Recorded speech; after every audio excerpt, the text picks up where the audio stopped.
Why are people not going to the movies? Obviously, everyone keeps bringing up money and the cost of tickets and the economy, but I think it goes a little bit deeper than that, and I want to talk about that.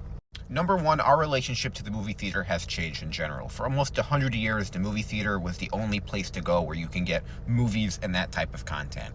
We have access to thousands and thousands of movies on our phones, on our computers, on our tablets that we've never had before. There's been a push, really, where more of the focus is on the content than on the location. The location was always the emphasis. You'd watch movies in the movie theater. Over the last 10 to 15 years, that's obviously changed a lot.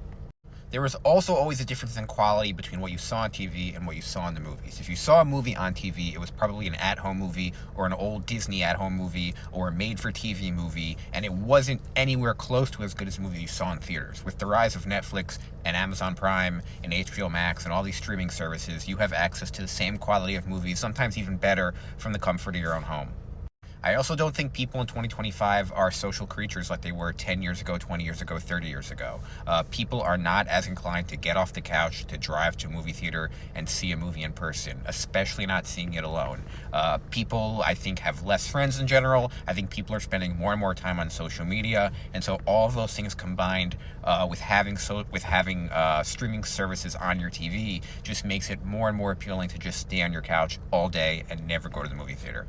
There are still movies, though, that are making money, and so the question is, why are those movies making money and every other movie seems to be not doing well? And I think the answer is you have to be an event. You have to be either a superhero movie, you have to be an event movie like an Oppenheimer, like a Wicked, like a Barbie, or you have to be a horror movie. You have to invoke an emotion. You have to scare someone. You have to make someone happy. You have to make someone cry. What people don't want is to go to the movies for 2 hours and kind of be like, meh, I didn't really feel anything.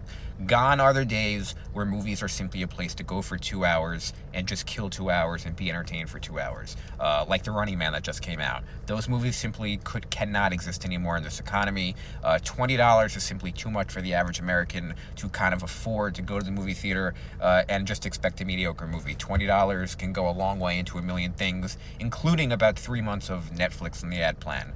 So I think our relationship with why we go to the movies has totally changed. Another thing to keep in mind is that a lot of these movies would be profitable if the budgets were kept under control and weren't totally out of whack. A good example is Materialist last year, which only cost about $20 million but made over $100 million, even with utilizing movie stars like Pedro Pascal and Chris Evans. So I think for a lot of these movies, they have to scale back the budgets, and it's not so much the box office, is that these movies are way, way, way too expensive.